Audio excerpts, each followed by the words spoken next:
പറഞ്ഞ് ഞാനത് വിടാൻ ആഗ്രഹിക്കുകയാണ്. അതോടൊപ്പം തന്നെ കേരളത്തിലെ ഇപ്പോൾ നമുക്ക് ചാലക്കുടിയിലേക്ക് ഒന്ന് പോകേണ്ടിയിരിക്കുന്നു. ചാലക്കുടിയിലെ LDF UDF സ്ഥാനാർത്ഥികൾ തമ്മിലുള്ള ഒരു സൗഹൃദ സംഭാഷണത്തിലേക്ക് ഒന്ന് പോയി തിരിച്ചു വരാം. ഞങ്ങൾ തമ്മിൽ യാതൊരു ഇതുമില്ല, വളരെ സൗഹാർദ്ദമാണ്. ഇപ്പൊ തുടങ്ങിയതല്ല, ഞങ്ങൾ ഒരുമിച്ച് MLA-മാരായിരുന്ന സൗഹാർദ്ദമാണ്. തെരഞ്ഞെടുപ്പിൽ ഞാൻ ഒരു കാര്യം പറയുന്നു, മാർഷിക വ്യത്യാസമായിപ്പോഴല്ല, ഇത്രയും മാന്യമായി ഒരു തരത്തിലുള്ള വ്യക്തിപരമായ ആക്ഷേപങ്ങളോ സൗഹാർദ്ദപരമായ തെരഞ്ഞെടുപ്പായിരുന്നു. തെരഞ്ഞെടുപ്പിൽ ശക്തമായ മത്സരമുണ്ടായിരുന്നു. ശക്തമായ മത്സരം ജനാധിപത്യ സംവിധാനത്തിൽ നല്ലതാണെന്ന് വിശ്വസിക്കുന്നു. ഞാനും മാഷ അഭിപ്രായം തന്നെയായിരിക്കും. അപ്പൊ അത് നിങ്ങൾ ഞങ്ങളൊന്ന് അനുമോദിക്കണം. Thank you very much.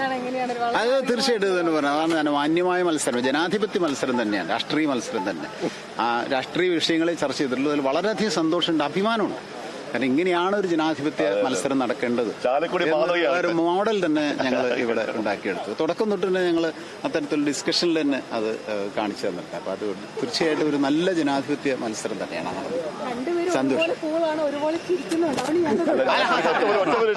ഞങ്ങൾ കൂളാവാതിരിക്കുന്നത് പ്രത്യേകിച്ച് ഞങ്ങള് തെരഞ്ഞെടുപ്പ് സമയത്ത് കാണുകയാണെങ്കിലും തെരഞ്ഞെടുപ്പിന് ശേഷം ആദ്യമായിട്ടാണ് മാസ്റ്റർ കാണുന്നത്. അപ്പൊ അതിന്റെ ഒരു സന്തോഷം കൂടുതലുണ്ട് കേട്ടോ. വർഷങ്ങളായിട്ട് ഒരു കുഴപ്പമില്ല.